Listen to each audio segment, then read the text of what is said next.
Hi, I'm Greg Weiss of The First Few Seconds.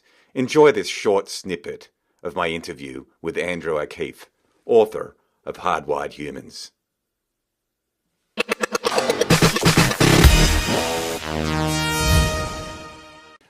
Andrew, in the instinct first impressions to classify, you talk about the science around this, particularly drawing on the research of Armidy and Rosenthal in the late 1990s.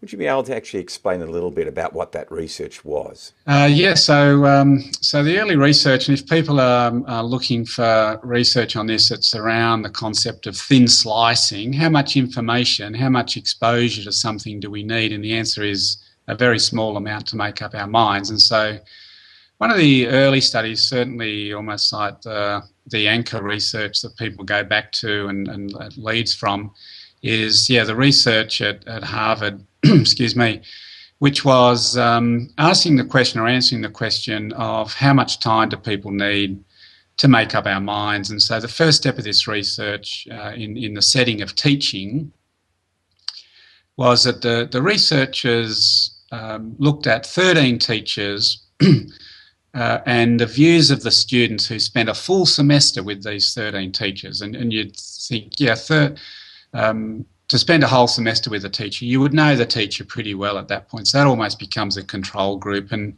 they asked the students about 15 personality or behavioural attributes associated with those 13 teachers. So they had a view about people who would know those teachers well. Now then they took video footage of the 13 teachers, cut them initially into 30 seconds of footage, and had people come in, students come into the room, into the laboratory, who didn't know, had never met, interacted or seen these teachers before. So that is blind assessment, sat down, viewed this 30 seconds of footage, and then were asked questions to score or rate those teachers on the same 15 attributes.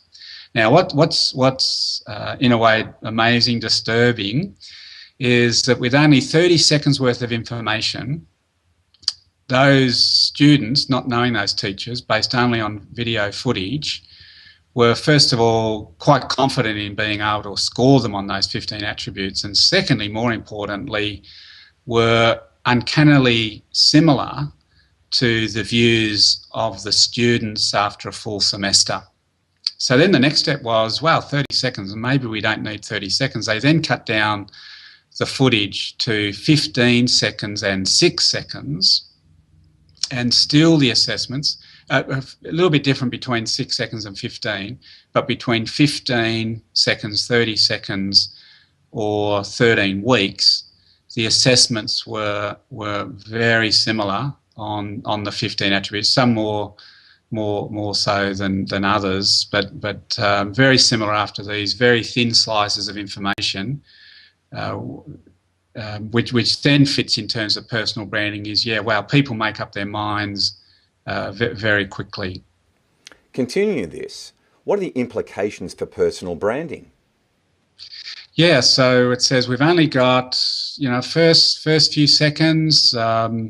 That we better use that time just thoughtfully and deliberately, like not in a Machiavellian sense, but says, again to the point that once we know the aspects of human nature, these certain quirks, where it comes from, the science of it, then we're able to use that thoughtfully and deliberately, which says that, okay, if people are going to make up their minds quickly, I better use that time thoughtfully in my own personal interactions and branding.